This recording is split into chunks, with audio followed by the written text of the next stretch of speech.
2000s at the time when he passed away. Professor Kuprat taught massage therapy, taught Seifu Kujitsu as part of his curriculum.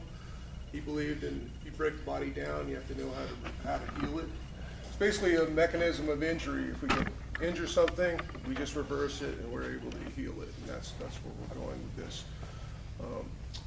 Been doing massage since 1997. Been doing it full time since 2018. So I do a lot of different stuff other than Seifu Kujitsu. I do a lot of trigger point work. Do some traditional Chinese medicine, a little bit of a shiatsu, a lot of stretching and things like that, a lot of sports massage. I work mostly with athletes, and looking forward to working with you people. Hi, I'm Leslie Kuprat, Professor C. Kuprat's daughter. I've been massaging for over 50 years. My dad taught me when I was really young. I massaged my mom and him. And so I didn't take the massage out at that when he was alive because I had dad. And so when he passed, I started thinking, well, I better take the massage out. So I work in a chiropractor's office now for almost 10 years. I do massage there on all different types of people, any age. And so some had cancer, I massaged them with doctor's permission. So Greg says, we should take it out and teach it, so everybody can learn the basic, not the watered down factor. Somebody tells you this is what we do, but hear it from me that Dad started the massage. So that's why we're here. We want to promote the art, promote the healing aspect.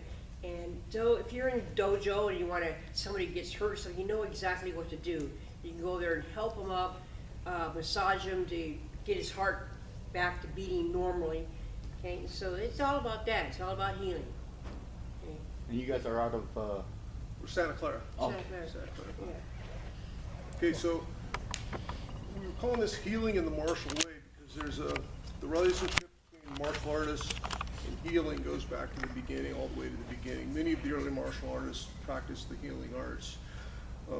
In more modern times, Professor Okazaki practiced in Hawaii. At that same time, there was Nomokoshi Sensei was working in Japan. He developed shiatsu about the same time, around 1920s, 1930s. So they were both working. You'll see some correlations with Seifu Kujitsu and shiatsu, the traditional Chinese medicine.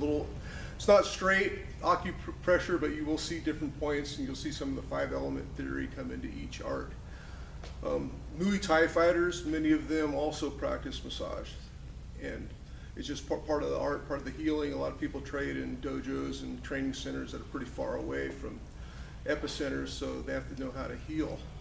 And they practice a lot of things. As we practice Seifu Kujitsu, Professor Okazaki, he had his dojo on Hotel Street in Hawaii, and every Sunday was a healing day.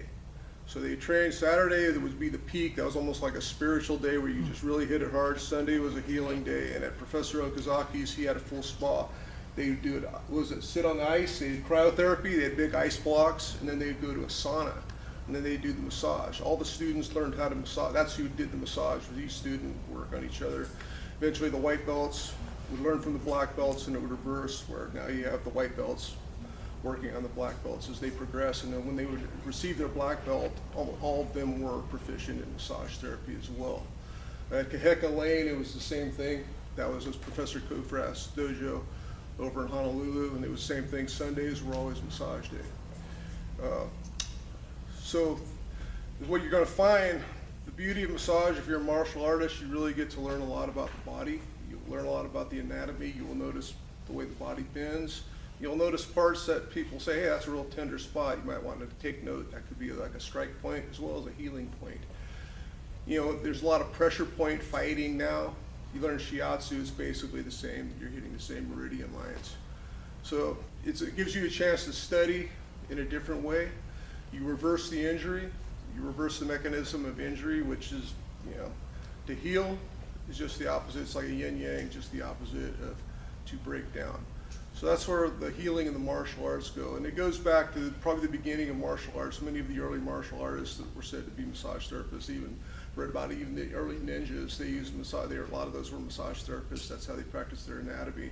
Eventually they get close to people and carry out their missions, whatever they may be. So we're just carrying on. I think everybody should know how to heal. I think being in a school like this, you should have some healing ability because you get pretty beat up, and it's always good to have a recovery day, usually once a week, the harder you train.